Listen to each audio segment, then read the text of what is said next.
नमस्कार प्यारे बच्चों। अब हम लोग शुरू करेंगे अपना 9th बी पार्ट और इसमें हम लोग पढ़ने वाले हैं गोलीय दर्पण। ठीक है, गोलीय दर्पण पढ़ेंगे, फिर उसके बाद गोलीय दर्पण के प्रतिबिंब निर्माण के नियम पढ़ेंगे, फिर हम लोग चिन्ह परिपाटी पढ़ेंगे और फिर पढ़ेंगे दर्पण सूत्र। ठीक है, तो सबसे पहले पढ़ते हैं क्या, गोलीय दर्पण।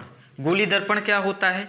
आपको याद हो, अगर हम लोग समतल दर्पण के बारे में बात करते थे तो समतल दर्पण के लिए आपको ये बोला गया था कि इसकी परावर्तक सतह पूर्णतः समतल होती है। परावर्तक सतह कौन सतह होती है? जिस पे प्रकाश आपतित होता है। ठीक है, ये वाला भाग होता है आभासी वाला भाग। ठीक है, जिधर पॉलिश की जाती है।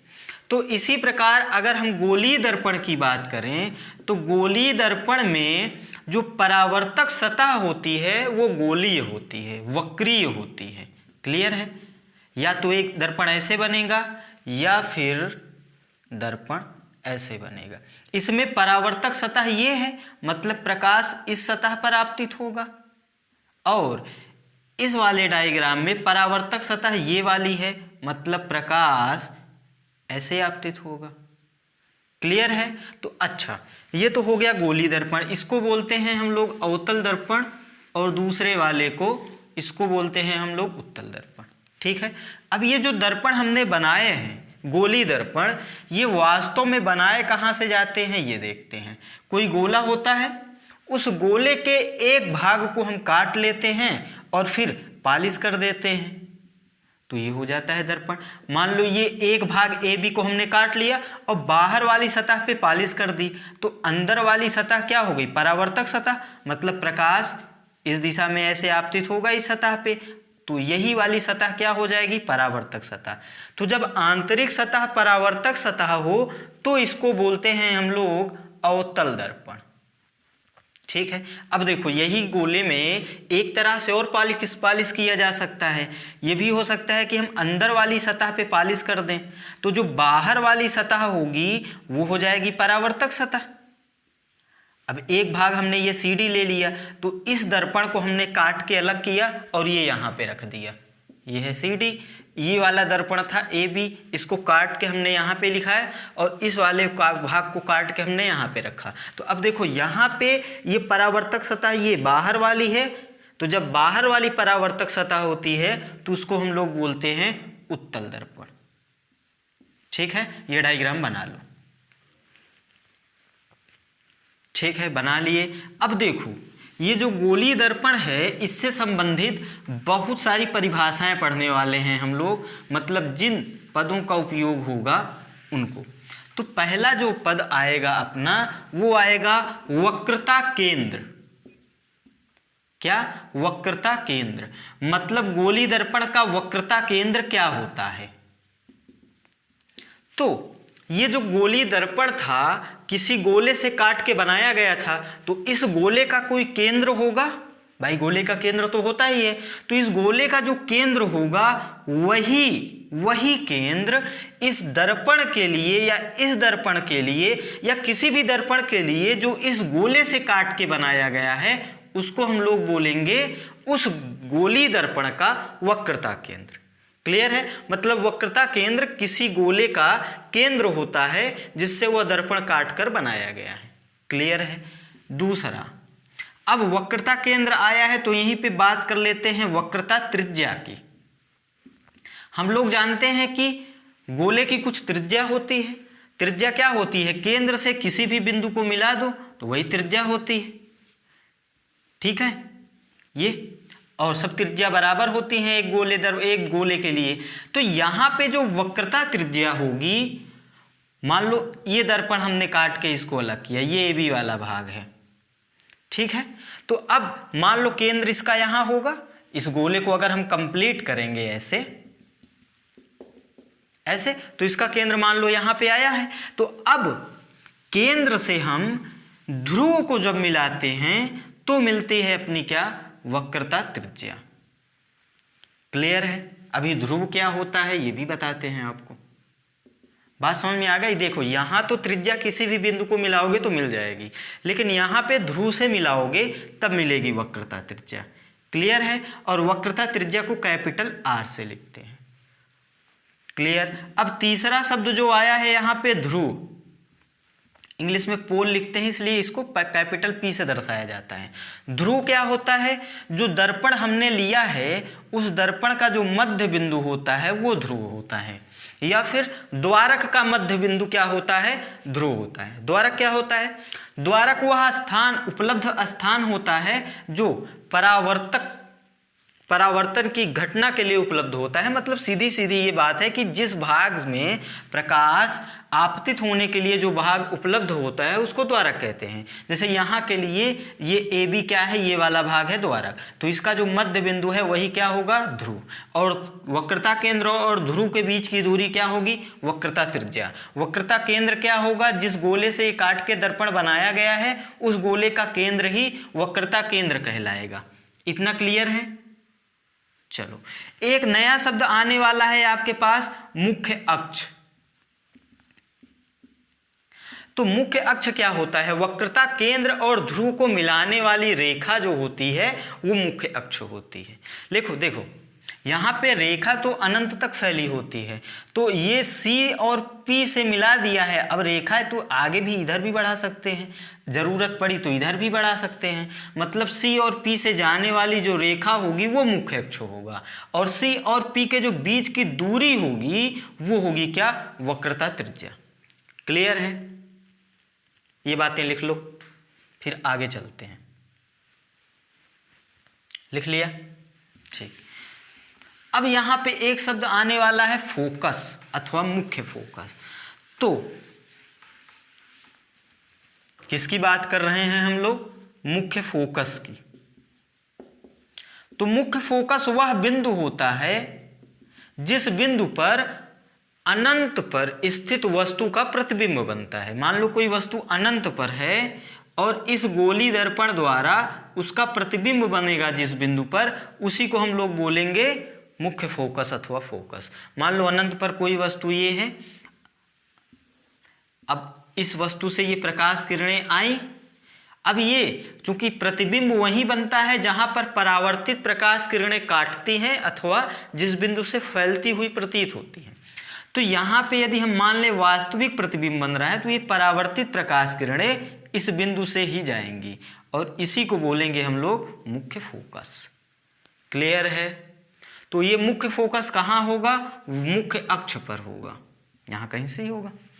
क्लियर है?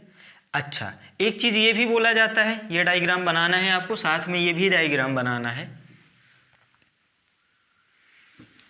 कि मुख्य फोकस हम लोग उस बिंदु को भी बोलते हैं कि जहां से जाने वाली आपतित प्रकाश किरण परावर्तन के बाद मुख्य अक्ष के समांतर लौटती है, उसको भी हम लोग क्या बोलते हैं?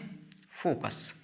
देखो इसी का जस्ट रिवर्स करेंगे, क्योंकि अभी हम लोग जब प्रतिबिंब बनने के नियम पढ़ेंगे तो वहां पर ये पढ़ेंगे कि जब प्रकाश किरणें समांतर जाती हैं तो मुख्य अक्ष से परावर्तित होती हैं, और इसी का जस्ट विपरीत कि यदि मुख्य फोकस से जाएंगी तो फिर क्या होगा? वो मुख्य अक्ष के समांतर लौटेंगी, ऐसे।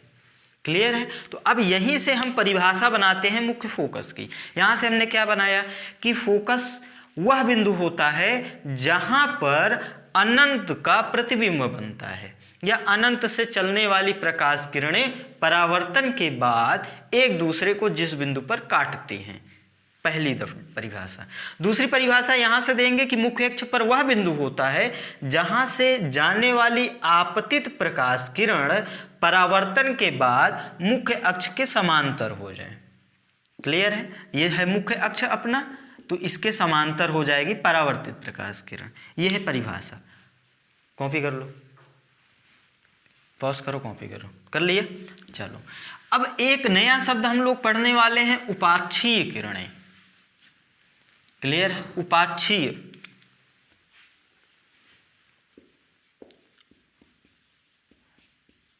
उपाक्षीय किरणें, इंग्लिश में इसको पैरेक्सियल बोलते हैं। अभी पैरेक्सियल मैं इंग्लिश क्यों लिख रहा हूं ये आपको बताऊंगा अभी, है ना। तो अब देखो, उपाक्षीय प्रकाश किरणें वो किरणें होती हैं, वो आपतित किरणें होती हैं जिनके लिए आपतन कोण सूक्ष्म होता है, कम होता है। क्लियर है? अब देखो पहली बात क्या कि अल्प होता है, क्या? आपतन कोण आई। दूसरी बात कि ये मुख्य अक्ष के पास में होती हैं। ये अगर सी होगा, चलो यहाँ सी बना देते हैं, अगर ये सी होगा तो ये पी होगा, तो ये मुख्य अक्ष होगा तो इसके पास में होंगी, पास में, बहुत दूर नहीं होंगी। क्लियर है? तो अब देखो यहाँ पे अगर हमको आई दर्शाना हो इस चित्र में, तो उसके लिए आप एक चीज बताओ कि किसी भी गोले का अभिलंब कैसे लिखते हैं। पहले तो आप ये सोचो कि अभिलंब की बात ही क्योंकि हम बात कर रहे हैं आपतन कोण की, और आपतन कोण क्या होता है? आपतित किरण और अभिलंब के बीच का कोण। क्लियर है? अच्छा, अभिलंब की बात करते हैं किसी गोले के लिए। तो अगर ये गोला है तो इसके मान लो ये केंद्र हो गया और ये हो गया एक बिंदु A।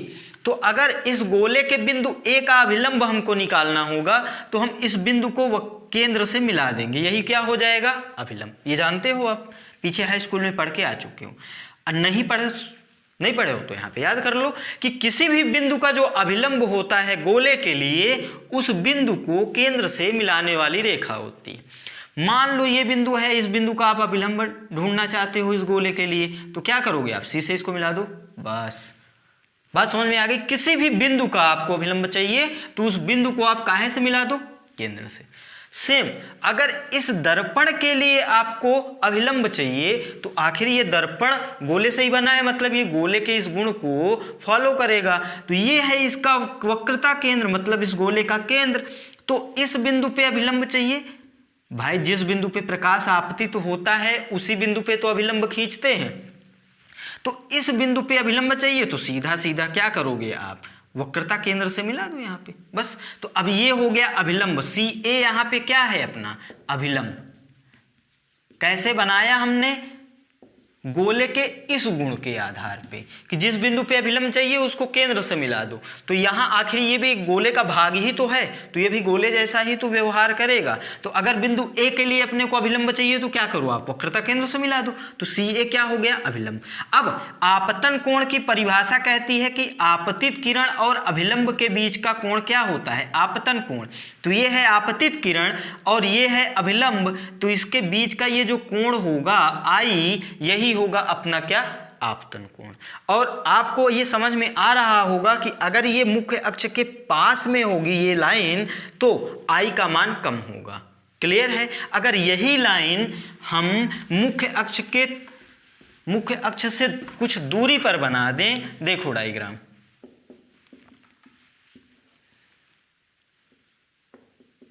यहां पे ये आपतित प्रकाश किरण ये वाली है। तो अब मान लो यहां पर इसका वक्रता केंद्र है, तो अब हमको क्या निकालना है? आई देखना है छोटा होगा कि बड़ा होगा। तो हम क्या करेंगे? इस बिंदु के लिए अभिलंब निकालना पड़ेगा, तभी आपतित किरण और अभिलंब के बीच का कोण मतलब आपतन कोण मतलब आई निकाल पाएंगे हम लोग। तो क्या करो? इस बिंदु के अभिलंब के लिए सी से मिला दो, मिला दिया।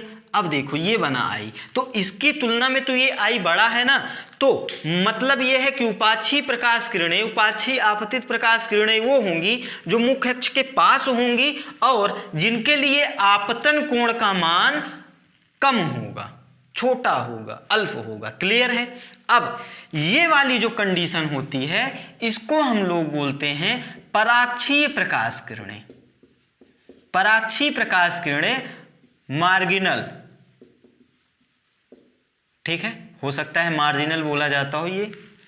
तो अब इसके लिए क्या होता है? ये मुख्य अक्ष के दूर होती हैं ये आपतित प्रकाश किरणें और इनके लिए आपतन कोण का मान बृहद होता है, बड़ा होता है। क्लियर है बात? अब देखो मैंने इंग्लिश क्यों लिखा? क्योंकि ये पराक्षी है और ये पैरेक्सियल है, तो ऐसा कहीं मिस्टेक ना हो जाए कि कहीं पराक्षी जो पराक्षीय है वो पैरेक्सियल तो नहीं है ना। तो इसको आप इंग्लिश सही से याद रखना है।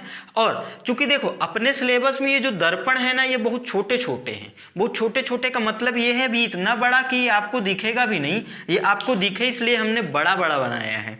बात क्लियर आ गई? और अगर दर्पण छोटा होगा तो ये आई का मान ऑटोमेटिक ही छोटा हो जाएगा। मतलब ये है कि हम जिस भी फार्मूले का निगमन करेंगे, हम जो भी दर्पण से संबंधित किरण आरेख बनाएंगे, वहां पे जो आपतित प्रकाश किरणें होंगी वो उपाक्षी प्रकाश किरणें होंगी। क्लियर है? अब अगर मान लो हमने इतना दूर बना दिया तो भी आपको मानना है कि उपाक्षी प्रकाश किरणें हैं। दूर बनाने का मतलब ये होगा कि आपको स्पष्ट दिखे। बाकी अगर बोला जाए या ना बोला जाए, आपको हर बार कौन सी आपतित प्रकाश किरणें लेनी है? उपाक्षी प्रकाश किरणें। क्लियर हो गया होगा? डायग्राम बना लो।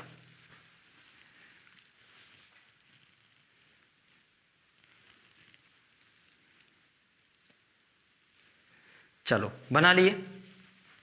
अब ये उपाक्षी और पराक्षी प्रकाश किरणें पढ़ाने का एक कारण ये भी है कि जो अगला शब्द है वो आपको समझाना है, और वो जो शब्द है गोलीय विपथन। गोलीय विपथन, ठीक है। आप देखो थोड़ा बहुत तो पढ़ के आए हो हाई स्कूल में, तो आपको इतना तो पता होगा कि जो अनंत पे वस्तु होती है तो उसका प्रतिबिंब कहाँ बनता है? फोकस पे। इतना तो पता होगा। नहीं पता होगा तो मान लो, क्योंकि मैंने बोल दिया अभी कि जो अनंत पर वस्तु होती है उसका जो प्रतिबिंब होता है वह कहाँ बनता है? फोकस पे। एक बात आपके मन में ये तो नहीं आ रहा कि हर बार मैं अवतल दर्पण क्यों बना रहा हूँ? मतलब ये सारी चीजें क्या उत्तल दर्पण के लिए लागू नहीं होंगी? तो ये गोली दर्पण की बात हम कर रहे हैं ना, गोली दर्पण की बात कर रहे हैं, मतलब दोनों दर्पण के लिए बनेगा। क्योंकि अपनी जो प्रैक्टिस होती है वो ज़्यादा अवतल दर्पण के लिए होती है, इसलिए अवतल दर्पण बनाते हैं। इसका ये मतलब नहीं है कि ये उत्तल दर्पण के लिए लागू नहीं होगा। क्लियर है ना सबके लिए? उत्तल दर्पण अवतल दर्पण मतलब प्रत्येक प्रकार के गोली दर्पण के लिए। तो अच्छा, मैं ये कह रहा था कि अगर कोई वस्तु अनंत पर है तो उसका जो प्रतिबिंब बनेगा वो बनेगा फोकस पे। इतना आप जान गए। अब तो अब देखो गोलीय विपथन क्या बोलता है। मान लो देखो अनंत से जो प्रकाश किरणें होती हैं वो समांतर चलती हैं। तो अब समांतर के लिए कुछ प्रकाश किरणें मुख्य अक्ष के पास होंगी और कुछ प्रकाश किरणें मुख्य अक्ष के दूर होंगी। इतना तो समझ में आता होगा आपको, है ना? तो यहाँ पे चलो हम दो प्रकाश किरणें ले लिए। दो प्रकाश किरणें, एक ये और एक ये। अभी हमने पीछे पढ़ा उपाक्षी और क्या पराक्षी, तो वहां से आपको ये लग रहा होगा कि ये उपाक्षी है ये पराक्षी है। चलो मैं बोल भी देता हूं, ये उपाक्षी है ये पराक्षी है। मैं बोल भी रहा हूं ये पराक्षी ये उपाक्षी। तो अब देखो ये क्या होगा, ये फोकस से जाएगी मतलब परावर्तित होगी, और ये वाली प्रकाश किरण जो है ये ध्रुव के पास से जाएगी। तो वहां पे आप एक बात ये भी लिख सकते हो कि जो पराक्षी प्रकाश किरणें होती हैं उनके लिए जो फोकस होता है वो ध्रुव के पास होता है, और जो उपाक्षी प्रकाश किरणें होती हैं उनके लिए जो फोकस होता है वो ध्रुव से थोड़ा दूर होता है। ये P मतलब पैरेक्सियल मतलब उपाक्षी वाला फोकस, M मतलब मार्जिनल मतलब पराक्षी वाला फोकस। ठीक है? अब देखो है तो ये दोनों फोकस ही। तो अब ये दो अलग अलग प्रकाश किरणें के लिए जो अनंत पर वस्तु है उनके लिए ये जो प्रतिबिंब है, क्योंकि देखो प्रतिबिंब तो फोकस पे बनना चाहिए। अब यहाँ पर ये दो फोकस हो गए इस स्थिति में, तो प्रतिबिंब क्या इन दोनों के बीच में कहीं बनेगा, यहाँ पर इन दोनों के बीच में। तो इसी को बोलते हैं हम लोग गोलीय विपथन। क्लियर है? कॉपी कर लो, पॉज करो, डायग्राम बनाओ, जो चीजें हमने बोली हैं उसको आप लिख सकते हो।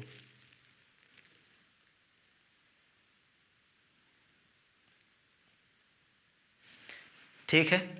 ओके। एक दो चीज अगर छूट गई होगी तो हम बीच में पढ़ाते पढ़ाते क्लियर कर देंगे। जैसे अभी फोकस दूरी छूट गई है आपकी, तो फोकस दूरी क्या होती है? फोकस और ध्रुव के बीच की दूरी होती है। चलो अब याद आया है तो इसको भी बता ही देते हैं। यहाँ कहीं फोकस होगा, तो अब इसके लिए इसकी दूरी ध्रुव से फोकस की दूरी, ये जो दूरी होगी यही क्या कहलाएगी? फोकस दूरी। इसको स्मॉल f से लिखते हैं। क्लियर है? अब चलो यहीं पर एक बात, नहीं यहीं पर नहीं, पहले चिन्ह परिपाटी पढ़ लेंगे फिर बताएंगे, तो ये भी लिख लो। क्लियर है? अब हम लोग पढ़ेंगे प्रतिबिंब निर्माण के नियम। अगली हेडिंग डालो आप, प्रतिबिंब निर्माण के नियम। ठीक है, अब देखो प्रतिबिंब बनाने के लिए कुछ नियम होंगे, उस नियमों को हम लोग देखेंगे और उन्हीं नियमों के आधार पे हम लोग प्रतिबिंब बनाएंगे। ठीक है, तो पहला नियम क्या है कि जब कोई प्रकाश किरण मुख्य अक्ष के समांतर आपतित होती है तो परावर्तन के बाद वह सदैव फोकस से जाती है। कहाँ से जाती है? फोकस से। ये है पहला नियम। अब बहुत सारी, चूंकि देखो प्रकाश किरणें तो बहुत सारी होंगी आपतित, हमने एक बना दिया यहाँ पे। लो एक और अगर बनाना चाहो, क्योंकि देखो ये है मुख्य अक्ष, और अगर ये मुख्य अक्ष है तो ये क्या है? समांतर प्रकाश किरण इसके। तो अब ये कहाँ से जाएगी? फोकस से जाएगी। ये नियम है, ये आपको लिखना है और याद करना है। लिख लो, डायग्राम बना लो। लिख लिया? चलो दूसरा नियम हम लोग देखते हैं। दूसरा नियम जस्ट इसी का अपोजिट है। अभी देखो समांतर आई तो फोकस से गई, अब क्या है कि अगर फोकस से आएगी तो समांतर जाएगी। बात समझ में आई? समांतर आएगी यदि आपतित प्रकाश किरण तो फोकस से जाएगी, और यदि आपतित प्रकाश किरण फोकस से आएगी तो वो मुख्य अक्ष के समांतर परावर्तित होगी। मान लो ये F था, तो ऐसे प्रकाश किरण फोकस से गई, तो अब ये जब परावर्तित होगी तो ये मुख्य अक्ष के समांतर लौटेगी। ये था मुख्य अक्ष अपना, तो इसके समांतर ऐसे जाएगी। क्लियर है? ये भी लिख लो और डायग्राम बना लो। चलो लिख लिए। ये सारी बातें लिखनी भी हैं। चलो अगला जो नियम है, तीसरा नियम, वो कहता है कि जब कोई प्रकाश किरण वक्रता केंद्र से आपतित होती है तो वो प्रकाश किरण अपने मार्ग का अनुसरण करते हुए वापस लौट जाती है। पहले ये लिख लो जो मैं बोला, फिर मैं इसको एक्सप्लेन करता हूँ। क्या लिखोगे यार? कि जब कोई प्रकाश किरण वक्रता केंद्र से किसी दर्पण पर, गोलीय दर्पण पर आपतित होती है तो अपने मार्ग का अनुसरण करते हुए वापस लौट जाती है। लिख लिया? अब आपको कुछ याद आ रहा होगा, और ये कि समतल दर्पण में भी हमने कुछ ऐसा पढ़ा था, ये मार्ग का अनुसरण वाला कुछ कॉन्सेप्ट। क्या पढ़ा था? कि जब कोई प्रकाश किरण समतल दर्पण के अभिलंबवत आपतित होती है तो वो अपने मार्ग का अनुसरण करते हुए वापस लौट जाती है। याद आया? मतलब यहाँ पे 90 अंश पे यही तो स्थिति थी। क्या? अभिलंबवत आपतन।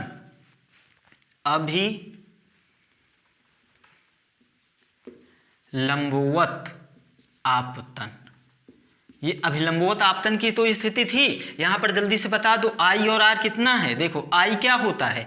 आपतित किरण और अभिलंब के बीच का कोण। अगर इस बिंदु के लिए हम बात करें तो अभिलंब भी यही है, आपतित किरण भी यही है, तो दोनों के बीच का कोण 0। और अगर आई 0 तो आर भी 0। आर 0 मतलब उसी मार्ग पे लौट जाएगी। क्लियर है? अब यहाँ पे आते हैं, यहाँ भी कुछ वैसा ही हो रहा है। मतलब आपतित प्रकाश किरण अपने मार्ग का अनुसरण करते हुए वापस लौट जाएगी। मतलब यहाँ भी क्या होगा? अभिलंबवत आपतन। तो आई और आर कितना होगा? 0। ये तो आप अभिलंबवत आपतन के आधार पे बता दिए। अब यहाँ पे आपको अगर बताना हो आई और आर, तो देखो अगर इस बिंदु की बात करें हम ए के लिए, तो ए के लिए अभिलंब क्या होगा? सी ए। हमने क्या कहा? किसी भी बिंदु के लिए गोले पे अभिलंब खींचना है, उस बिंदु को मिला दो सी से। तो ए पे खींचना था, इसलिए ए को मिला दिए। अब ए को यदि मिला दिए तो ये हो गया अभिलंब, और आपतित किरण भी सी से ही तो जा रही है, तो इसके ऊपर ही जा रही है, तो आपतित किरण और अभिलंब के बीच का कोण 0 हो गया। और अगर आई 0 तो आर भी 0, मतलब उसी मार्ग में लौट जाएगी। क्लियर है? मान लो यहाँ से कोई प्रकाश किरण ऐसे जा रही है, तो ये भी क्या? ये हो गई जाने वाली, ये हो गई आने वाली। बात समझ में आई? चूंकि इस तरफ तो जा नहीं सकती, इस तरफ तो पॉलिश किया गया है। क्लियर है? ठीक है। अच्छा, एक डायग्राम इससे और बन सकता है। मान लो कोई प्रकाश किरण जो है, आखिर देखो ये सी है और ये है पी, तो कोई प्रकाश किरण ऐसे भी तो हो सकती है आपतित। बोलो भाई, ये भी तो अभिलंबवत ही है, सी से ही तो जा रही है। ये वाली प्रकाश किरण सी से ही तो जा रही है, तो सी से जा रही है पी, तो सी P के लिए अभिलंब CP हो गया, तो अभिलंब भी यही है और आपतित किरण भी यही है, तो बीच का कोण 0, I 0 तो R 0, और ये स्थिति क्या है, क्योंकि ये इस तल के, इस परावर्तक सतह के अभिलंबवत आपतित हो रही। भाई ये अभिलंब है मतलब कोण कितना है 90 अंश, तो अभिलंबवत आपतन हो गया यहाँ भी ना, तो यहाँ भी लिख सकते हो ये अभिलंबवत आपतन है, और इसके लिए परावर्तित प्रकाश किरण अपने मार्ग का अनुसरण करते हुए वापस लौट जाएगी। क्लियर है। अब थोड़ा सा और याद करो आप, जब हम लोग समतल दर्पण के लिए प्रतिबिंब बनाना देख रहे थे किरण आरेख, तो वहां पे हमने ये कहा था कि एक प्रकाश किरण ना, आप यही वाली ले लो अभिलंबवत के लिए। देखो याद दिलाता हूं आपको, यहां पर वस्तु तो यहां पे प्रतिबिंब, और किरण आरेख के लिए कैसे भेजते थे, ये प्रकाश किरण ऐसे लौट जाती थी और एक प्रकाश किरण यहीं पे भेज देते थे, क्योंकि ये देखो ये अभिलंबवत की स्थिति ही तो होगी, तो अगर ये आपतित तो ये परावर्तित, इधर डैश डैश कर देते थे। और प्रतिबिंब बनाने के लिए कम से कम 2 प्रकाश किरणें चाहिए, तो एक ये ले लेते थे, एक ये ले लेते थे। तो यहाँ भी क्या होगा, जब गोली दर्पण के लिए अभी आगे हम जब प्रतिबिंब बनाएंगे तो वहाँ पर एक प्रकाश किरण यही ले लेंगे, याद रखना इस बात को, है ना, चूंकि डायग्राम साफ सुथरा बनेगा। क्लियर है। कॉपी कर लो, पॉज करो, कॉपी करो। चलो कर लिया। अब देखो 3 नियम तो हम लोग पढ़ चुके। एक नियम पढ़ा हमने कि जब समांतर आएगी तो फोकस से जाएगी, दूसरा नियम पढ़ा फोकस से आएगी तो समांतर जाएगी, तीसरा नियम पढ़ा कि सी से आने वाली सी से ही जाएगी, मतलब अभिलंबवत आपतन, मतलब अपने मार्ग का अनुसरण करते हुए वापस लौट जाएगी, मतलब I बराबर R बराबर 0। क्लियर है। अब एक नियम और पढ़ लो यहीं पे, चौथा नियम। मान लो कोई प्रकाश किरण जो है वो ध्रुव पे आपतित हो रही है, ये ध्रुव है, यहाँ C होगा अगर, तो ये मुख्य अक्ष हो गया। अब ये ध्रुव पे आपतित हो रही है, तो हम लोग परावर्तन का जब नियम दूसरा पढ़ रहे थे I बराबर R, और वहाँ पर हमने एक बात ये भी पढ़ी थी कि जो परावर्तन है ये प्रत्येक प्रकार की सतह के लिए लागू होगा। ऐसा नहीं है कि सिर्फ समतल दर्पण के लिए ये लागू होगा, ये यहाँ भी लागू होगा। क्लियर है। तो अब ये हो गया आपतन कोण, भाई ये हो गया P बिंदु के लिए, P बिंदु के लिए अभिलंब CP हो गया, और ये हो गई आपतित किरण, तो आपतित किरण अभिलंब के बीच का कोण आपतन कोण। तो अब इतना ही कोण बनाते हुए ये प्रकाश किरण ऐसे लौट जाएगी, ये R होगा, और I बराबर कितना होगा R, मतलब ये 30, तो ये 30 ये 40, तो 40 मतलब दोनों बराबर होंगे। तो अब अगर मुख्य अक्ष के सापेक्ष हम देखें, CP के सापेक्ष देखें, तो जैसी स्थिति नीचे होगी वैसी ही स्थिति ऊपर होगी। क्यों? क्योंकि ये दोनों कोण बराबर हैं, तो इसको हम लोग सममितीय स्थिति भी बोलते हैं। क्लियर है। कॉपी कर लो। तो अब हम लोग प्रतिबिंब बनाने के नियम पढ़ चुके हैं, ठीक है। अब हम लोग अपने अगले टॉपिक पर आते हैं जो कि है चिन्ह परिपाटी। ठीक है। चिन्ह परिपाटी बहुत ज़्यादा उपयोग है। किरण आरेख बनाएंगे तो इसका उपयोग लेंगे, और जब चिन्ह परिपाटी का उपयोग लेंगे हम लोग जब सवाल करेंगे तब। ठीक है। तो जल्दी से चिन्ह परिपाटी पढ़ लेते हैं। चिन्ह परिपाटी में आप हेडिंग लिखो चिन्ह परिपाटी। चिन्ह परिपाटी लिख लिया। अब उसमें पहला पॉइंट यही लिख लो कि सभी दूरियां जो हैं वो ध्रुव से नापी जाती हैं, सभी दूरियां ध्रुव से नापी जाती हैं। क्लियर है। आ जाते हैं यहाँ पे। हमने एक बात और बोल दी आपको कि भैया हम अवतल दर्पण बना रहे हैं, तो इसका मतलब ये नहीं है कि ये कॉन्सेप्ट उत्तल के लिए नहीं लगेगा, दोनों के लिए लगेगा, क्योंकि दोनों ही क्या है गोली दर्पण, और हम लोग जो भी थ्योरी अभी पढ़ रहे हैं वो गोली दर्पण के लिए पढ़ रहे हैं। आप इसको हेडिंग को बढ़ा भी सकते हो, गोली दर्पण के लिए चिन्ह परिपाटी। पिछली वाली हेडिंग को लिख सकते हो गोली दर्पण के प्रतिबिंब निर्माण के नियम। क्लियर है। चलो यहाँ पे आते हैं। ध्रुव तो आपको पता चल जाएगा यहाँ पर है, तो अब दूरी आपको ध्रुव से ही नापनी होगी। जो भी दूरी नापोगे आप, U, V, R, F, कोई सी दूरी नापोगे आप, कहाँ से नापोगे? ध्रुव। मतलब जब दूरी नापना होगा तो आप ध्रुव पे जाके बैठ जाओगे और फिर देखा जाएगा, सोचा जाएगा कि किस दिशा में चले। भाई अगर मान लो आप यहाँ पर हो बिंदु A पर, और ये बिंदु है कोई B, आप ये जानना चाहते हो कि A से B की दूरी कितनी है, तो आपको B की ओर ही तो चलना पड़ेगा, मतलब इस दिशा में चलना पड़ेगा, इतना क्लियर होगा। और अगर आप ये इस बिंदु सी की दूरी नापना चाहते हो तो अब आपको बी की ओर तो नहीं चलना पड़ेगा, क्योंकि इस दिशा में तो सी है ही नहीं, तो आपको सी की दूरी नापनी है तो इस दिशा में चलना होगा। क्लियर है? तो वहीं पे हम क्या करेंगे, ध्रुव पे बैठ जाएंगे और फिर देखेंगे कि किधर चलें, इधर चलें या इधर चलें। क्लियर है? ओके। दूसरा लिखेंगे अब हम लोग, तो पहला तो लिख लिए क्या कि दूरी सदैव ध्रुव से नापेंगे। दूसरा ये है कि आपतित प्रकाश की दिशा में नापी गई दूरियां धनात्मक होती हैं। आपतित प्रकाश, ये लिखना भी है आपको, आपतित प्रकाश की दिशा में नापी गई दूरियां सदैव धनात्मक ली जाती हैं और इसकी विपरीत दिशा, इसकी किसकी, आपतित प्रकाश की विपरीत दिशा में नापी गई दूरी ऋणात्मक ले लेंगे। क्लियर है? यहां पर देखते हैं, हम मान लेते हैं कि ये जो कोई वस्तु है यहां पर है, इस बिंदु पर। ठीक है, अब वस्तु से ही प्रकाश चलेगा मान लिए, और मान लो प्रकाश, ये परावर्तित प्रकाश यहां गया और प्रतिबिंब बन गया यहां। आप कहोगे क्या, प्रतिबिंब बनाने के लिए दो चाहिए, कम से कम दो प्रकाश किरणें चाहिए, आप तो एक ही लिए हो। तो मैं ये बोलूंगा कि दूसरी वाली ये भी तो है भाई, अभी तो जस्ट बोला था आपको कि दूसरी प्रकाश किरण ये ले लेंगे। अरे ये अभी लंबवत आपतन हो गया ना, तो आई जितना उतना गई विपरीत दिशा में। तो अब देखो, ये वाली आपतित, ये वाली परावर्तित, तो ये परावर्तित और ये परावर्तित, ये दोनों एक दूसरे को इस बिंदु पे काट रही हैं, तो यहां बनेगा क्या, प्रतिबिंब। क्लियर है? ये है वस्तु। अब ध्रुव से जो वस्तु की दूरी होती है उसको हम लोग लिखते हैं u से। ये u क्या है, वस्तु की दूरी, और वस्तु की दूरी कहां से, ध्रुव से लिखना है आपको, याद रखना है, बार बार इसीलिए बोल रहा हूं। कहां से दूरी, ध्रुव से। और जो प्रतिबिंब की दूरी होती है कहां से, ध्रुव से, उसको लिखते हैं स्मॉल v से।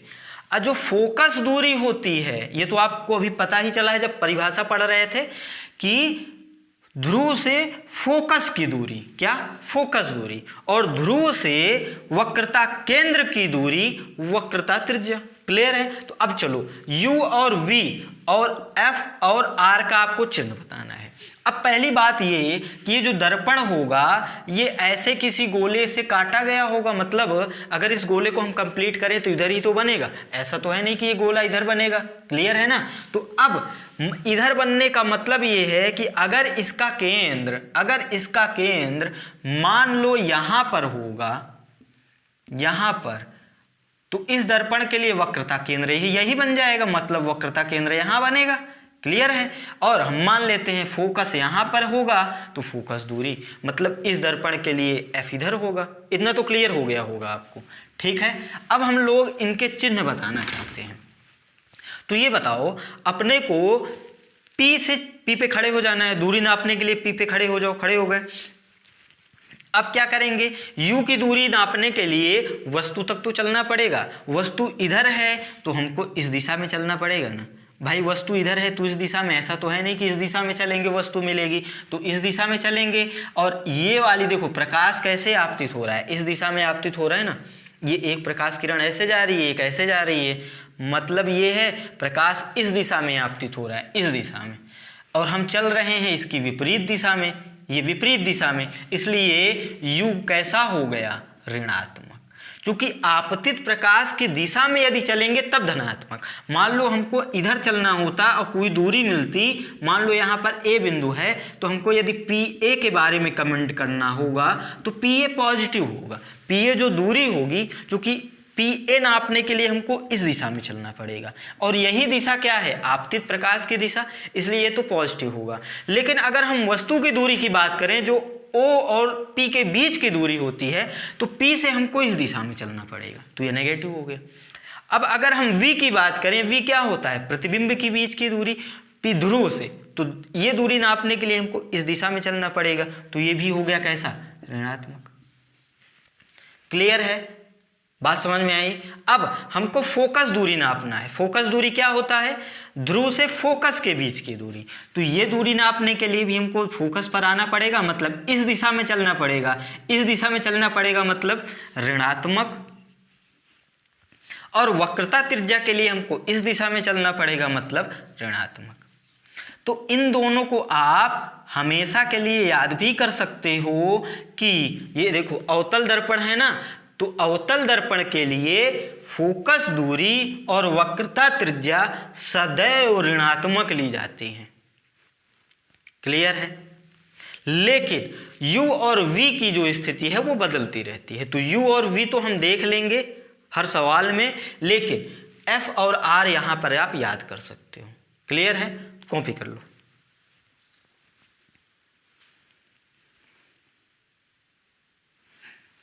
पॉज कर लिया, कॉपी कर लिया, है ना। तो ये नियम समझ में आ गया आपको कि जब हम आपतित प्रकाश की दिशा में चलेंगे तो दूरी को धनात्मक, और जब आपतित प्रकाश की विपरीत दिशा में चलेंगे तो दूरी को ऋणात्मक लेंगे। क्लियर हो गया होगा। चलो एक बार उत्तल दर्पण भी बना देते हैं ना। आप कहोगे बार बार अवतल दर्पण ही बना रहे हैं, एक बार उत्तल दर्पण भी ले लिया। अब हमको u, v, f और r पे कमेंट करना है। कमेंट करने का मतलब इनके साइन पे, इनके चिन्ह पे। क्लियर है? अब देखो यहां पर एक चलो वस्तु ले लेते हैं हम लोग। पहले डायग्राम हमको कंप्लीट कर लेने दो।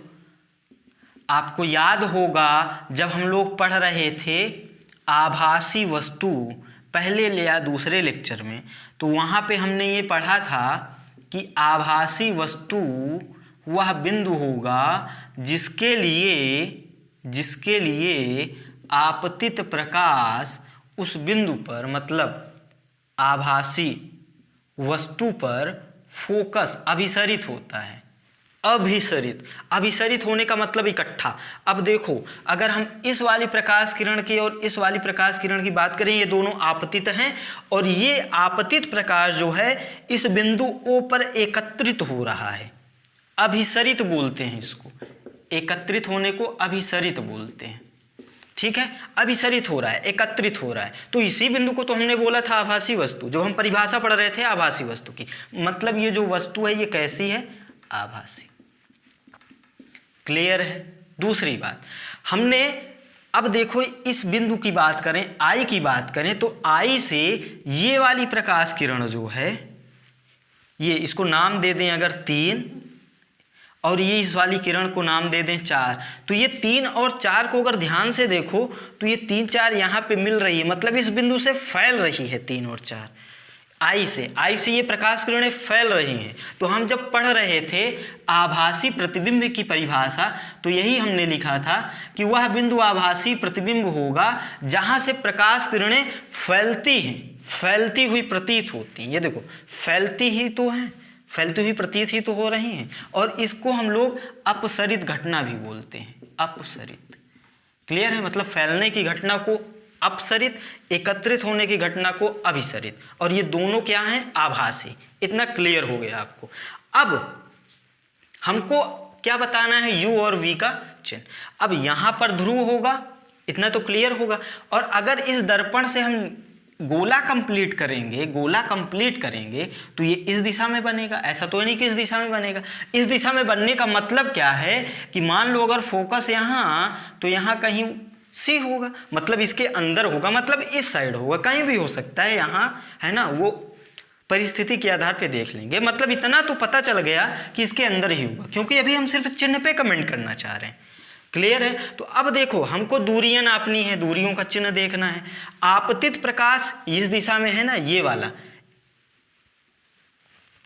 1 और 2 तो आपतित प्रकाश है, और 3 और 4 क्या है? परावर्तित। तो आपतित प्रकाश की दिशा तो यही है ना, ये दिशा, मतलब ये वाली दिशा हो गई आपतित प्रकाश की।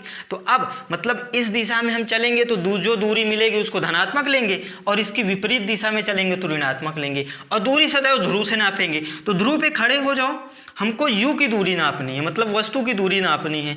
अब ये है वस्तु O, बोलो। और अगर ये वस्तु O है तो इसकी दूरी नापने के लिए हमको O तक चलना पड़ेगा, ध्रुव से O तक। तो इस दिशा में चलेंगे हम, तभी तो O मिलेगा।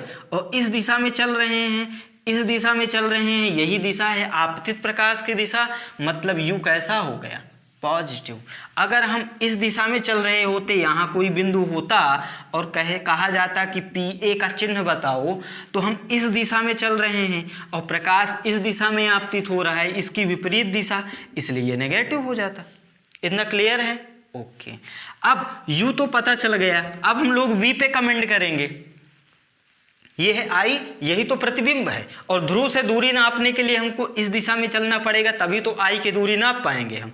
तो ये भी यही दिशा में चल रहे हैं और यही दिशा है आपतित प्रकाश की, मतलब ये भी क्या हो गया? पॉजिटिव। क्लियर है? अब फोकस की दूरी क्या होगी? ध्रुव से फोकस की दूरी क्या होगी? फोकस दूरी। और F की दूरी नापने के लिए हमको इसी दिशा में चलना पड़ेगा, मतलब F भी कैसा हो गया? पॉजिटिव। और C से दूरी नापने के लिए इसी दिशा में चलना पड़ेगा, मतलब FR भी कैसा हो गया? पॉजिटिव। तो फोकस दूरी और वक्रता त्रिज्या उत्तल दर्पण के लिए सदैव धनात्मक होते हैं, सदैव, आप याद कर लो। और U और V का चिन्ह हम लोग अलग अलग परिस्थिति के आधार पे डायग्राम से देख लेंगे। क्लियर है? कॉपी कर लो, पॉज करो, कॉपी करो। चलो, तो अभी हमने चिन्ह परिपाटी के बस दो ही नियम देखे। पहला क्या कि दूरी सदैव ध्रुव से नापेंगे, दूरी नापने की बात ध्रुव पे जाके खड़े हो जाओ। ओके। दूसरी बात कि आपतित प्रकाश किरण की दिशा में यदि चलेंगे तो दूरी को लेंगे धनात्मक और विपरीत दिशा में चलेंगे तो दूरी को लेंगे ऋणात्मक। ये भी कहा आपने, ठीक है। तो अब तीसरे नियम पे आते हैं और तीसरा नियम कहता है कि मुख्य अक्ष के ऊपर नापी गई दूरी धनात्मक और मुख्य अक्ष के नीचे नापी गई दूरी ऋणात्मक। कैसे? यहाँ पे देखते हैं। अब देखो, एक बात तो आप याद ही कर लो कि जो वस्तु लेंगे ना हम लोग, वो मुख्य अक्ष के ऊपर लेंगे, है ना, हर बार फिक्स कर लिया। तो अब मुख्य अक्ष के ऊपर लेने का मतलब ये है वही वस्तु OA, ठीक है। ये हो गया अपना मुख्य अक्ष और मुख्य अक्ष के ऊपर ले लिए। और ये नियम क्या कहता है कि मुख्य अक्ष के ऊपर नापी गई दूरियां धनात्मक होती हैं। तो अगर हम H ऑफ O पढ़ते हैं, ये क्या होता है? H मतलब हाइट, O मतलब ऑब्जेक्ट, मतलब वस्तु की ऊंचाई, ठीक है। तो अब ये वस्तु कितनी ऊंची है ये नापने के लिए आपको O से ऐसे ही चलना पड़ेगा, मुख्य अक्ष से नापना कहो, है ना। आप ये कहोगे कि इसकी ऊंचाई नापने के लिए यहाँ से भी चल सकते हैं, नहीं, कहाँ से चलना पड़ेगा आपको? मुख्य अक्ष से। जैसे यहाँ पे अभी U और V नापने के लिए आप कहाँ से चल रहे थे? ध्रुव से। तो उसी प्रकार ये ऊंचाइयां नापने के लिए आपको O से, मतलब मुख्य अक्ष से चलना पड़ेगा। तो ये ऊपर जा रहे हो तो ऊपर वाली दूरी क्या लेंगे? सदैव धनात्मक। और मान लो प्रतिबिंब इसका नीचे बन गया O डैश A डैश, तो ये दूरी नापने के लिए भी हम मुख्य अक्ष से ही चलेंगे, तो मुख्य अक्ष से नीचे चलना पड़ेगा, तभी तो ये ऊंचाई नाप पाओगे आप। तो जो HI होगा, हाइट ऑफ इमेज, मतलब प्रतिबिंब की ऊंचाई, वो क्या हो गया? नेगेटिव। मतलब ऊपर चलेंगे तो पॉजिटिव, नीचे चलेंगे तो नेगेटिव। क्लियर है? बना लो डायग्राम, पॉज करके जल्दी से बना लो।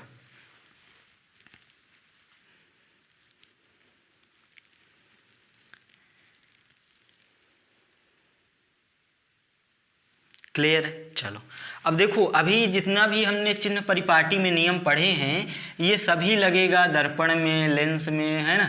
लेकिन हम लोग अलग अलग वहाँ भी बात कर लेंगे, अभी आपको याद रखना है बस।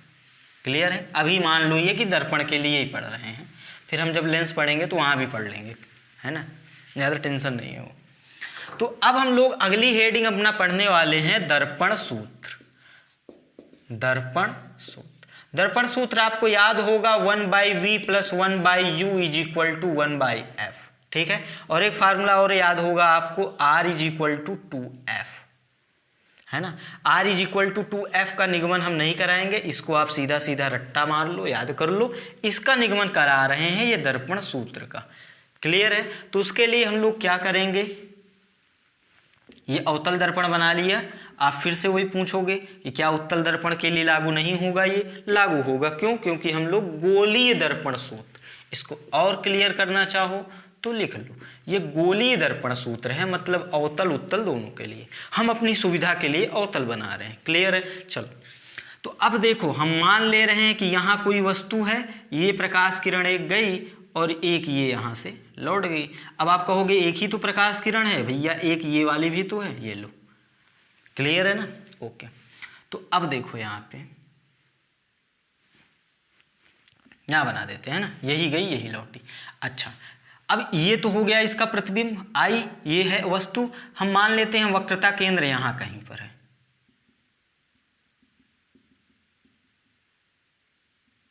क्लियर है?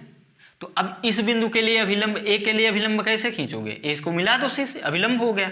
तो अगर ये अभिलंब हो गया तो ये जो आई है ये आपतन कोण हो गया। भाई अभिलंब और आपतित किरण के बीच का कोण ही तो क्या होता है? आपतन कोण। और ये है परावर्तित प्रकाश किरण, ये है अभिलंब, तो इसके बीच का कोण हो गया आर, और हम ये जानते हैं आई बराबर आर। इतना क्लियर है? अब देखो यहाँ पे कुछ चीजें मानी जाती हैं, जैसे ये वाला कोण अल्फा, ये वाला कोण बीटा और ये वाला कोण गामा, है ना? इसको डायग्राम को अच्छे से देख लेना, चाहे वीडियो की क्वालिटी बनाकर ही एक बार बढ़ा करके ही, है ना? अब देखो यहाँ पे अल्फा बीटा गामा आई और आर, ये सारी चीज़ें हमने मानी है ना, तो इनको हटा देंगे अभी, ठीक है? क्योंकि जो चीज़ें मानी जाती हैं उनको फिर हटाना पड़ता है। ये यू वी एफ में रिलेशन निकालना है। चलो अच्छा, यहाँ पे कुछ चीज़ें और बतानी है आपको। अच्छा, अभी एक पीछे हम बात आपको बोल के आए हैं कि बोला जाए या ना बोला जाए, आपको ये याद रखना है कि जो भी प्रकाश किरणें हम लोग आपतित लेने वाले हैं वो उपाक्षी प्रकाश किरणें होंगी। मतलब इसके लिए आई का मान क्या होगा? छोटा सा। क्लियर है? ठीक है। अब अगर आप हमको ये बताओ कि ये आई छोटा होगा तो आर, ये जो अल्फा है वो भी छोटा होगा, आर छोटा होगा तो बीटा भी छोटा होगा, गामा भी छोटा होगा। मतलब ये है कि जो अल्फा बीटा गामा यहाँ जो तीन कोण माने गए हैं वो क्या होंगे? अति सूक्ष्म होंगे। चलो इतना तो समझ में आ गया आपको। दूसरी बात कि यदि अल्फा बीटा गामा अति सूक्ष्म होते हैं तो हम लोग लिख सकते हैं अल्फा बराबर tan अल्फा बराबर sin अल्फा, बीटा बराबर tan बीटा बराबर sin बीटा। याद आ रहा होगा आपको, ये गणित का एक नियम है, tan गामा बराबर sin गामा। आप नियम ऐसे याद कर लो कि यदि थीटा कोई कोण है वो बहुत सूक्ष्म है तो उसके लिए थीटा लिखो या फिर साइन थीटा लिखो या फिर टेन थीटा लिखो, तीनों बराबर होते हैं। ये गणित का रूल है, इसको याद कर लो, लिख लो। लिख लिया? अब यहाँ पे जो अपना काम है वो सिर्फ टेन से बन जाएगा, इसलिए अभी साइन अल्फा को हम पिक्चर से हटा दिए। इस सबको क्यों हटा दिए? बात समझ में आ गई? क्योंकि हम लोग निगमन करने जा रहे हैं और डेरिवेशन में हम लोग वही चीज़ लेते हैं जो अपने काम की होती है। तो वो साइन वाला ये वाला काम का नहीं था, ये वाला काम का था, इसलिए इसको ले लिया। क्लियर है? चलो इतना तो क्लियर हो गया होगा आपको। एक बात और आप ये भी जानते हो कि बहिष्कोण जो होता है, किसी भी त्रिभुज का जो बहिष्कोण होता है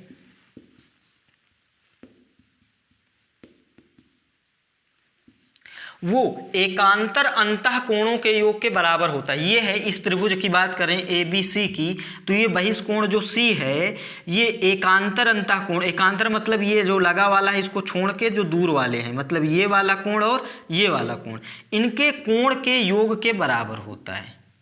मतलब सी बराबर ए प्लस बी, ये बहिष्कोण योग नियम है। तो इसको भी लिख लो, जल्दी से लिख लो, इन चीज़ों का यहाँ पे इस्तेमाल होगा इसलिए इसको लिख रहे हैं। लिख लिया? चलो देख लिया आपने, अच्छी बात। चलो यहां से शुरू करते हैं हम लोग। अब हमको ये बताओ, जो बीटा होगा ये बहिष्कोण हो गया त्रिभुज ओ ए सी के लिए, तो बीटा बराबर हम लोग लिखेंगे क्या? अल्फा प्लस आई। तो यहां से यदि आई निकालें तो क्या मिलेगा? Beta minus alpha. समीकरण 1 मान लो, बोलो। अच्छा, इसी प्रकार ये जो गामा होगा ये आर प्लस बीटा के योग के बराबर होगा, गामा बराबर आर प्लस बीटा। तो यहां से यदि आर निकालें तो क्या मिलेगा अपने को? Gamma minus beta. इसको समीकरण 2।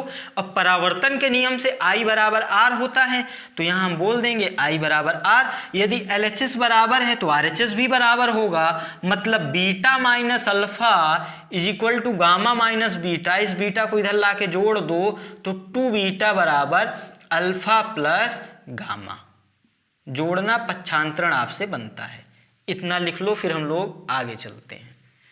हमें मेटना पड़ेगा, इसलिए पॉज करके इतना लिख लो, पॉज कर लो, लिख लो, फिर आगे चलते हैं। लिख लिया? चलो अब लिख लिया, इसको हटा दें पहले। ये रिलेशन आपको याद रखना है, अभी याद रखने मतलब यहाँ के लिए, है ना। बाकी डेरिवेशंस तो याद नहीं रखे जाते, आपको पता है ना, अगर आप बोर्ड नहीं दे रहे हो तो।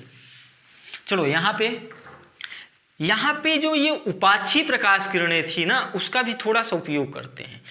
उपाक्षी प्रकाश किरण का मतलब ये मुख्य अक्ष के पास होगी, या मतलब बोल दें आई और आर छोटे होंगे। मतलब ये जो बिंदु है ना ए, मतलब इसको आपतन बिंदु कहेंगे ना, जिस पे प्रकाश आपतित हो रहा है। तो ये जो ए है ना, ये पी के बहुत पास में होगा। ये तो डायग्राम हमने बड़ा सा बनाया है ताकि आपको कैमरे में अच्छे से दिखे, नहीं वास्तव में ये बिंदु तो यहाँ पर कहीं होगा। इतना क्लियर है ना।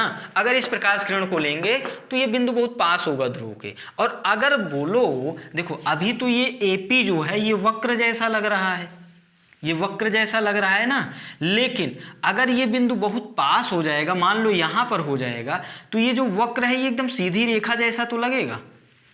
मतलब ये जो AP है ये एकदम सीधी रेखा जैसा लगेगा उपाक्षी प्रकाश किरणें के लिए। मतलब ये ए इसको पास में है, क्लियर है। तो मतलब ये है कि ये जो AP है ये सीधी रेखा हो गया, मतलब इस पे लंब हो गया ये मुख्य अक्ष पे। तो इसको हम ऐसे भी बना सकते हैं, इस डायग्राम को हम ऐसे भी बना सकते हैं। ये अपना P हो गया, ये अपना A हो गया, है ये बहुत पास, लेकिन आपको दिखे स्पष्ट और हमको भी, इसीलिए इसको बड़ा बनाया है, क्लियर है। ये हो गया अपना C, ये वाला, और ये हो गया अपना I, ये वाला, और ये हो गया अपना O। तो ये वाला कोण कितना है अल्फा, ये वाला कोण है बीटा, ये वाला कोण है गामा, क्लियर हो गया ना। तो अब अगर यहाँ पे tan अल्फा लिखेंगे हम लोग, तो tan अल्फा, अल्फा बराबर कितना हो जाएगा, लंब बटा आधार। लंब कितना है AP बटा आधार कितना है OP, क्लियर है। इसी प्रकार tan बीटा कितना होगा, इसके लिए लंब बटा आधार, मतलब AP हो गया लंब, आधार हो गया आधार, इसके लिए क्या हो गया CP। इस त्रिभुज, ये बीटा लगाए हैं इस त्रिभुज के लिए ना, ACP के लिए। इसी प्रकार tan गामा क्या होगा, लंब AP आधार IP। इतना समझ में आ गया। ये डायग्राम बना लो, पॉज करके जल्दी से बना लो। अभी पीछे जो रिजल्ट मिला था आपको, मिला था 2 beta is equal to alpha plus gamma. अब ये जो बीटा की वैल्यू है, अल्फा की वैल्यू, गामा की वैल्यू जो है, उसको आप क्या करो, यहाँ पे वैल्यू रख दो। बीटा का मान कितना निकाले आप, AP बटा CP इज इक्वल टू, अल्फा का वैल्यू निकाले आप AP बटा OP, गामा का वैल्यू कितना आया AP बटा IP, क्लियर है। अब देखो ऊपर से AP कॉमन लेके उड़ा दो, AP हट गया तो कितना मिला, 2 बटा CP बराबर 1 बटा OP। इसके बाद यहाँ पे लिख रहे हैं ना प्लस 1 बटा IP, क्लियर है। अब ये CP क्या है, P से C की भी दूरी, यही तो वक्रता त्रिज्या है। ओ हो R। अब देखो ये OP क्या है अपना, O और P के बीच की दूरी, मतलब वस्तु की दूरी, मतलब U, ये U बनाता हूं मैं ऐसे, है ना, मिस्टेक मत करना, प्लस 1 बाई IP क्या है, I और P के बीच की दूरी, मतलब V। तो ये मिला अपना एक formula 2 by R is equal to 1 by U plus 1 by V। एक फार्मूला, और आप जानते ही हो, जो भी हमने कहा याद कर लो, उसका निगमन नहीं कराएंगे भाई। ये मेट दिया है, पॉज करके लिख लेना, है ना, बैक जाना, लिख लेना, तब फिर आगे बढ़ना। तो अभी हमने पढ़ा था R is equal to 2F। अरे बोलो, हमने कहा याद कर लो, इसका निगमन नहीं कराएंगे। तो अब यहाँ पे वैल्यू रख दो, तो ये 2 बाई R की जगह 2F लिख सकता हूँ ना, is equal to 1 by U plus 1 by V। अब ये देखो 2 से 2 कट गया, तो ये भी लिख लेना पॉज करके, फिर जाना आप आगे, है ना। आपके पास तो यार बटन है, चाहे जितनी बार देखो, पॉज करो, बैक जाओ, कुछ भी, है ना, समझ गया। ये मिल गया आपका फॉर्मूला, यही है अपना गोलीय दर्पण सूत्र। तो पॉज करके लिख लो, फिर हम लोग आते हैं इसके न्यूमेरिकल्स पे, एक दो छोटे छोटे एग्जाम्पल्स करते हैं। पॉज करके लिख लो। आप इतना तो जानते हो ना कि भाई जो बोर्ड वाला होगा उसी को हो ज़रूरत पड़ेगी डेरिवेशन की, है ना। बाकी जेई और नीट वालों की तो डेरिवेशन की ज़रूरत नहीं है, बस उनको फार्मूला याद है ना, उनको न्यूमेरिकल्स करना है। जिसको ये वीडियो, चूँकि मान लो ये बोर्ड वाले बच्चों के लिए सही लगेगा, जो कंपटीशन के लिए तैयारी कर रहा है उसको थोड़ा स्पीड लगेगा, थोड़ा स्लो है तो इंटू 2 कर ले, इंटू 1.5 कर लो, है ना। 1.5 गुना 2 गुना स्पीड बढ़ा के वो देख सकता है। बाकी बताने की ज़रूरत नहीं है, आप सब एक्सपर्ट हो, है ना। चलो यहाँ अब हम लोग सवाल करने वाले हैं दर्पण सूत्र का। फार्मूला तो याद है आपको, 1/v 1/u = प्लस में ऐसे, है ना। और एक फार्मूला और है r = 2f, ये भी याद रखना है। चलो पहला सवाल लेते हैं। एक अवतल दर्पण है, अवतल दर्पण ऐसे बनेगा,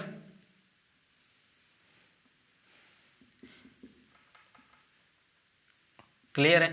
अब देखो इस अवतल दर्पण के सामने रखी है एक वस्तु जिसकी ऊंचाई दी गई है 3 सेंटीमीटर, और ये जो वस्तु है ये ध्रुव से या दर्पण से कितना सामने रखी है, भाई डाटा देख लेता हूँ मैं, कितना सामने है, 20 सेंटीमीटर। ये जो वस्तु है 20 सेंटीमीटर दर्पण के सामने रखी है, ये दर्पण है अवतल दर्पण। देखो सवाल कैसे देगा, सवाल तो डायग्राम बना के देगा नहीं, सवाल बोलेगा, लिखा रहेगा, क्या लिखा रहेगा, एक वस्तु एक अवतल दर्पण के सामने 20 सेंटीमीटर की दूरी पर रखी है जिसकी लंबाई 3 सेंटीमीटर है, और इस अवतल दर्पण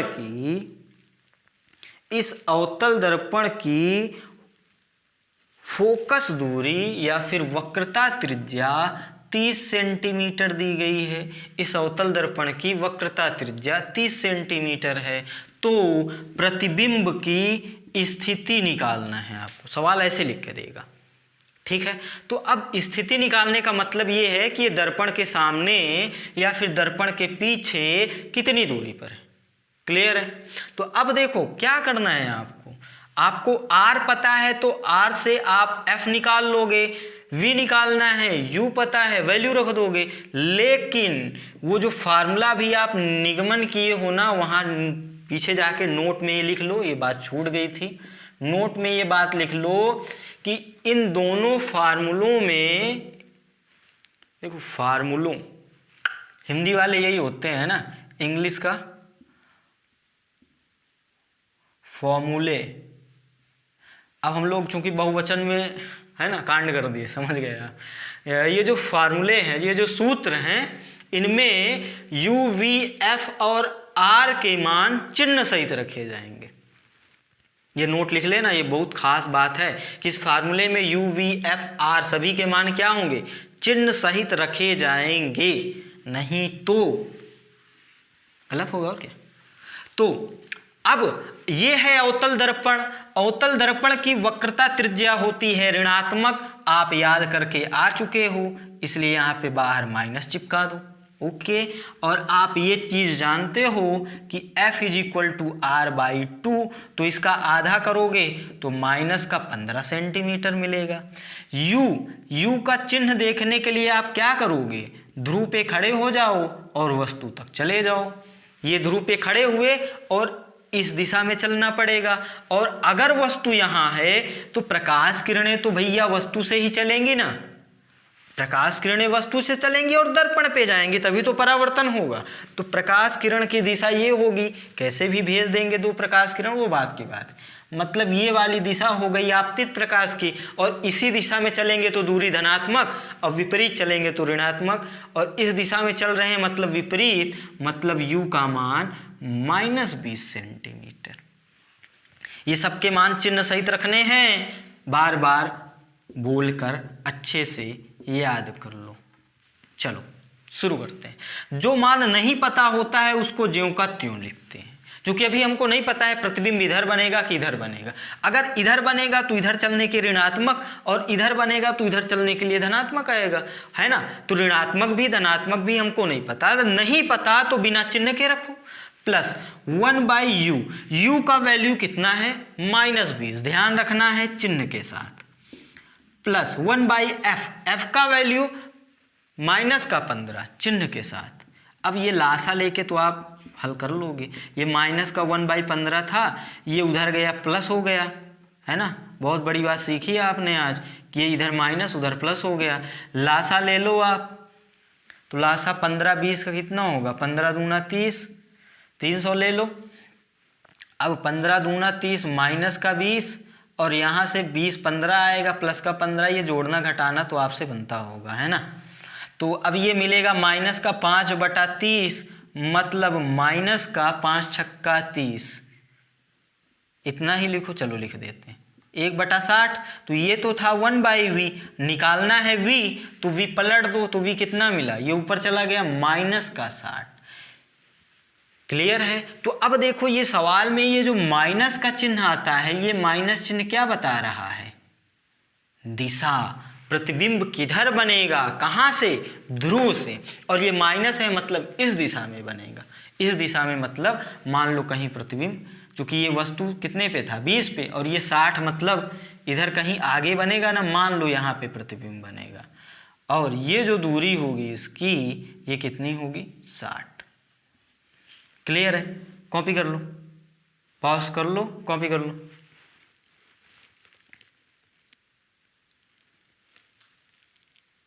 ठीक, ओके। यहाँ पे कुछ बातें और बोली जाती हैं, क्योंकि देखो ये दर्पण के सामने बन रहा है ना प्रतिबिंब, तो इसको बोलेंगे हम लोग कैसा प्रतिबिंब, वास्तविक। अगर ये दर्पण के पीछे बनता इस दिशा में, तो इसको बोल देते आभासी।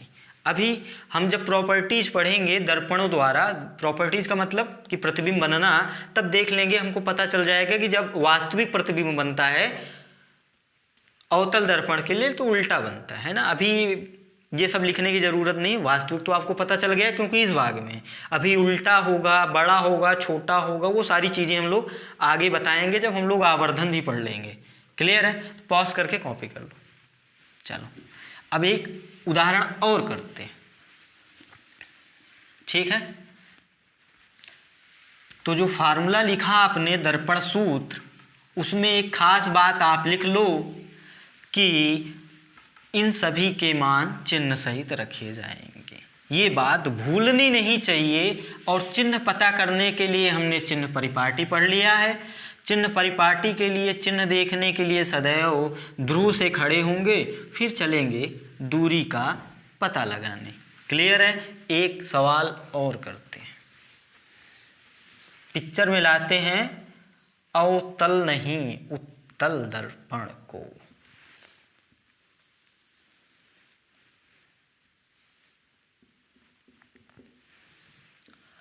देखो सवाल क्या है, पहले सवाल लिख लो, है ना, ताकि आप थोड़ा सोचो तो मजा आए, है ना। नहीं रे डायग्राम में बना दूंगा तो फिर आप अंदाजा लगा लोगे, है ना, सोचोगे नहीं। चलो पहले सवाल लिख लो। सवाल ये कह रहा है कि अभिसारी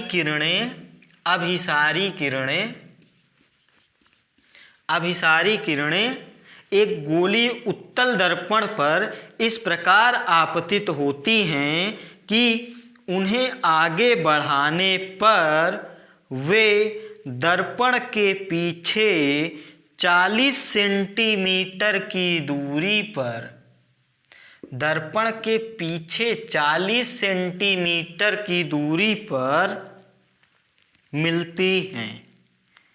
आगे लिखो, परावर्तित किरणें एक अपसारी पुंज बनाती हैं। परावर्तित किरणें एक अपसारी पुंज बनाती हैं और वो इस प्रकार बनाती हैं कि वे दर्पण से इस प्रकार बनाती हैं कि उन्हें आगे बढ़ाने पर दर्पण से 1.2 मीटर दूर 1.2 मीटर दूर अक्ष पर मिलती हैं, दर्पण की वक्रता त्रिज्या बताइए।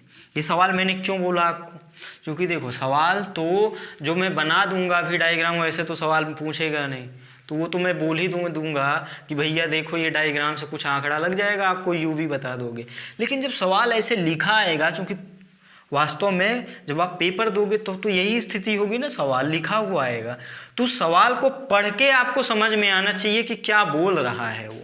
क्लियर है? तो आप ऐसे क्वेश्चंस की प्रैक्टिस करो, कॉन्सेप्ट कितना भी पढ़ लो, चाहे जितना सवाल हो कठिन, आसानी से समझ में आ जाता है जब टीचर बताते हैं, है ना। लेकिन जब उसको अपने से करते हैं तो प्रॉब्लम वहीं पे होती है। क्यों? क्योंकि उन चीज़ों को जो सवाल में लिखी होती है, उनके एक एक शब्द को पकड़ना होता है, तब सवाल बनता है। क्लियर है? तो आपने सवाल लिख लिया, जो नहीं लिखे हो तो बैक जाके पॉज करके कैसे भी आप लिख लोगे। ये कह रहा है कि जो आपतित प्रकाश है वो अभिसारी पुंज बना रहा है और दर्पण के पीछे 40 सेंटीमीटर की दूरी पर मिल रही हैं ये प्रकाश किरणें। अब आप अभिसारी तो जानते हो, मतलब एक बिंदु पे वो जाके इकट्ठा होंगी, एक बिंदु पे। इतना समझ में आ गया आपको? ठीक है। अब ये दर्पण के पीछे है ना, मतलब पीछे मतलब ये आभासी वाले भाग में, तो यहां पे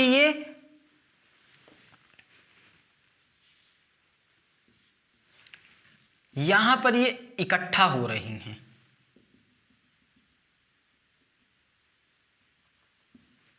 क्लियर है?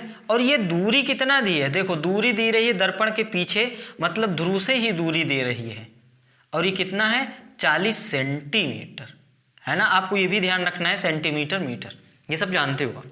तो अच्छा, ये दूरी दे दी गई है 40। और अगर आपको आभासी वस्तु की कंडीशन याद हो तो यही तो था कि जहां पर प्रकाश किरणें एकत्रित होती हुई प्रतीत होती हैं। देखो वास्तव में तो ये प्रकाश किरणें इधर आएंगी नहीं ना, ये परावर्तित होकर लौट जाएंगी, लेकिन इनको सीधा आगे बढ़ाएंगे क्योंकि प्रकाश सीधी रेखा में चलता है, ये मानकर तो इस बिंदु पे ये एकत्रित होती हुई लगेंगी। और यही कंडीशन है आभासी वस्तु की, मतलब ये वस्तु का कार्य करेगी। कैसी वस्तु? आभासी वस्तु।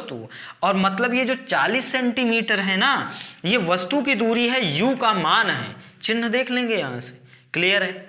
ओके। सवाल में आगे पढ़ो तो कह रहा है कि ये जो परावर्तित, अब आपतित प्रकाश किरण है तो इसके लिए जो परावर्तित प्रकाश किरणें हैं वो अपसारी पुंज बना रही हैं।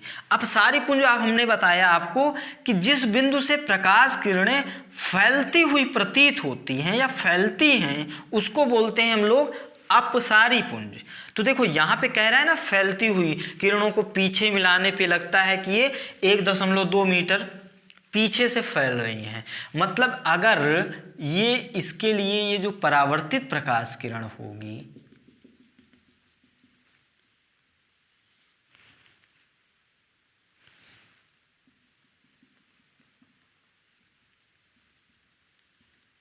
ये वाली प्रकाश किरणें होंगी। क्लियर है? और अगर हम ध्यान से देखें तो इस बिंदु से ये वाली प्रकाश किरण फैल ही तो रही है। अगर इसको 3 बोल दें, इस वाली प्रकाश किरण को 4 बोल दें, तो ये फैल ही तो रही है। और आभासी प्रतिबिंब की यही स्थिति है। आभासी प्रतिबिंब उसी को कहते हैं जहां से प्रकाश किरणें फैलती हुई प्रतीत होती हैं। क्लियर है? तो मतलब ये इनडायरेक्टली आपको ये आई जो दिया गया है पीछे जो 120 सेंटीमीटर, अगर ये 1.2 मीटर है तो ये 120 सेंटीमीटर हो गया ना, चूंकि 1 मीटर बराबर 100 सेंटीमीटर, आप जानते हो ये छोटी छोटी बातें। तो मतलब ये जो 120 सेंटीमीटर जो दूरी दे दी गई है आपको, ये काहे का वैल्यू है? v का वैल्यू है। चिन्ह भी हम आप देख लेंगे। पहले ये डायग्राम बना लो, ये बहुत इंपॉर्टेंट है, पॉज करके बना लो, फिर हम लोग आगे चलते हैं। तो ध्यान में आपको ये बात आ गई होगी, ये सवाल वास्तव में है तो कुछ भी नहीं, लेकिन हाँ अगर आपको वास्तविक वस्तु, वास्तविक प्रतिबिंब, आभासी वस्तु, आभासी प्रतिबिंब ये क्लियर नहीं है तो इस सवाल में आपको समस्या हो सकती है।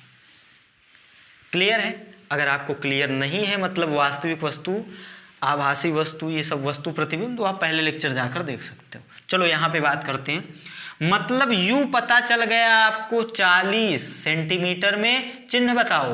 देखो आपतित प्रकाश, ये वाली 1 और ये वाली 2, ये जो आपतित प्रकाश है इसकी दिशा कैसी है? ऐसी, मतलब यही वाली दिशा तो है आपतित प्रकाश की दिशा, मतलब आपतित प्रकाश की दिशा ये मिल गई।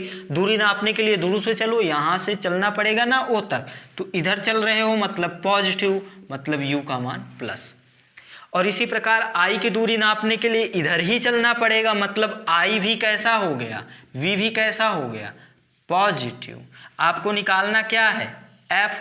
फार्मूला लगाओ 1/V plus 1/U is equal to 1/F। V का वैल्यू प्लस का 120 प्लस का 40, चिन्ह के साथ रखना है। पहली बार लिख रहे हो, प्रैक्टिस होनी चाहिए। जो नहीं पता है उसको बिना चिन्ह के लासा लेके जोड़ना आपसे बनता है। मैं डायरेक्ट वैल्यू लिख देता हूँ, तो जब जोड़ोगे, सॉल्व करोगे, तो जो F का वैल्यू मिलेगा वो मिलेगा प्लस का 30। और आप ये जानते भी हो कि उत्तल दर्पण के लिए फोकस दूरी धनात्मक होती है। मान लो कैलकुलेशन मिस्टेक हो जाए, ये ऋणात्मक नेगेटिव आ जाए, तो आप एक बार ज़रूर सोचोगे कि भाई उत्तल दर्पण की फोकस दूरी तो धनात्मक होती है, ये ऋणात्मक आ गई, मतलब हमने कहीं कैलकुलेशन मिस्टेक कर दी। तो इसको कॉपी कर लो, और आज के पार्ट में बस इतना ही।